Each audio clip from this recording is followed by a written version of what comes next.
నమస్కారం అండి. సుమన్ టీవీకి స్వాగతం. నేను గీతాంజలి. ఇవాళ మనతో పాటు ఉన్న అతిథి డాక్టర్ కృష్ణమాచార్య గురువు గారు. యాదాద్రి లక్ష్మీ నరసింహస్వామి వారి సన్నిధిలో పూజారిగా 13 సంవత్సరాల పాటు వారు సేవలు అందించారండి. అలాగే మనకి వారు ప్రత్యేకంగా చెప్పొచ్చు, పండితులకైనా పామరులకైనా అర్థమయ్యే రీతిలో ఎటువంటి సందేహాలనైనా కూడా నివృత్తి చేస్తారు. ఇంతేకాకుండా వారు విశ్రాంత ఆంధ్ర ఉపన్యాసకులు కూడా.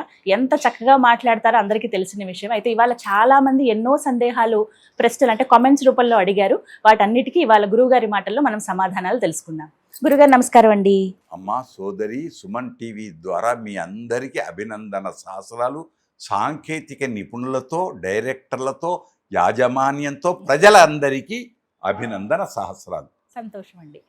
గురుగారు, ఒక సందేహం ఏమిటి అనంటే, వారాల విషయంలో మంగళవారం, శుక్రవారం విశేషంగా చెబుతారు. ఆ రోజు కొన్ని పనులు చెయ్యకూడదని, ఇవి మాత్రమే చెయ్యాలని చెబుతూ ఉంటారు. అవేంటో తెలియచేస్తారా? శుభం. మంచి ప్రశ్న వేశారు. మా మనస్సులో ఏదైతే ఉందో, మా డైరెక్టర్ల మనస్సులలో ఏముంటాయో అలాంటి వైభవాలన్నీ మీరు అడిగారు, ప్రపంచానికి అందిస్తున్నాం. మీరేమో వారాల గురించి అడిగారు. కాలపురుషుని లెక్కిస్తే 12 నెలలు, సంవత్సరానికి 12 నెలలు, 2 అయనాలు, ఉత్తరాయణం, దక్షిణాయనం, 3 కాలాలు, 6 ఋతువులు, 6 ఋతువులు, 3 కాలాలు, 30 రోజులు, 30 రోజులు. 30 రోజులలో 2 పక్షాలు, శుక్లపక్షం, కృష్ణపక్షం. దానిలో ఇటు 15 పాడ్యమి నుంచి పౌర్ణిమ దాకా, మళ్ళీ పాడ్యం నుంచి అమావాస్య దాకా. దీనిలో మధ్యలో ఒకటి వచ్చాయి. మీరు మంగళవారం, శుక్రవారం ఎట్లా అడిగారో ఈ తిథులలో కూడా అష్టమి, నవములు వచ్చాయి. అష్టమి, నవములు లోకల్లో, పల్లెలలో ఒక మాట ఉంది. ఏమంటారు? కష్టాలు. అష్టమి, నవములు కష్టాలు. మళ్ళీ కష్టాలు అనేటప్పటికీ మనం మనుషులకు భావిస్తే అష్టమి నవములు పోయి దేవుని దగ్గరికి పోయినాయి. తల్లిదండ్రులు పిల్లల తండ్రి దగ్గరికి వచ్చి, నాకు చదివించవా, నాకు ఇదేనా, నాకేముంది అని అడుగుతా. అట్లా వెళ్ళి, ఏ దేవా, కష్టాలట, మమ్మల్ని అందరు తిడుతున్నారు ఏంటి అన్నారు. ఓహో అన్నాడు. ఆ అష్టమి నవముల్లో ఏమైనాడు? అష్టమి నాడు కృష్ణుడు పుట్టాడు, నవమి నాడు శ్రీరాముడు పుట్టాడు. ఇప్పుడు ఏమైంది? వాటికి పూజ అర్హత లభించింది. అలాగే మంగళవారం, అది మంగళప్రదమైన వారం, పేరులోనే ఉంది. మంగళుడు దాని పేరు. గ్రహాలలో మంగళుడు గ్రహం పేరుతో వచ్చి మంగళవారం.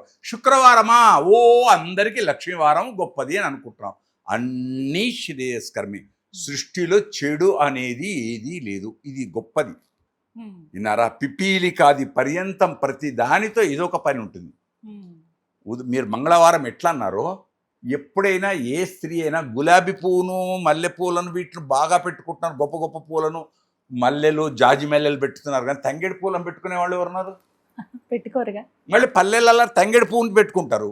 మట్టి తీసుకొని వెళ్ళేటప్పుడు ఎర్రమట్టి అలకటానికి, ఇల్లును అలకటానికి ఎర్రమట్టి పండగలకు కానీ పెళ్ళకి కానీ తెచ్చేటప్పుడు అందులో పైన ఒక తంగేడు పువ్వు ఉంచేస్తారు, శిఖలో ఒక తంగేడు పువ్వును పెట్టుకుని వస్తారు. ఇప్పుడు పల్లె వాళ్ళు గొప్పనా, గులాబీ పువ్వు పెట్టుకున్న వాళ్ళు వీళ్ళు గొప్పనా?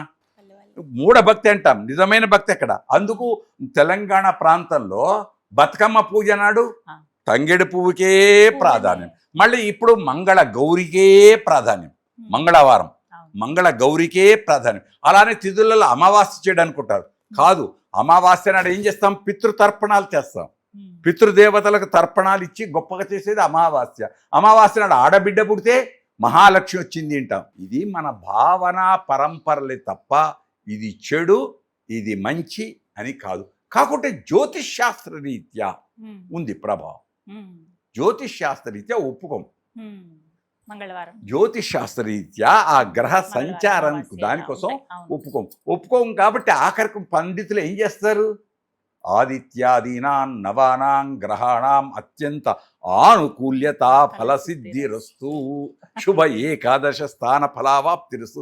ఇవన్నీ 11 ఉండుగాక, మంచి జరుగక, అంతే. చెడేమన్నా ఉంటే దూరం పోయి మంచి అగుగాక.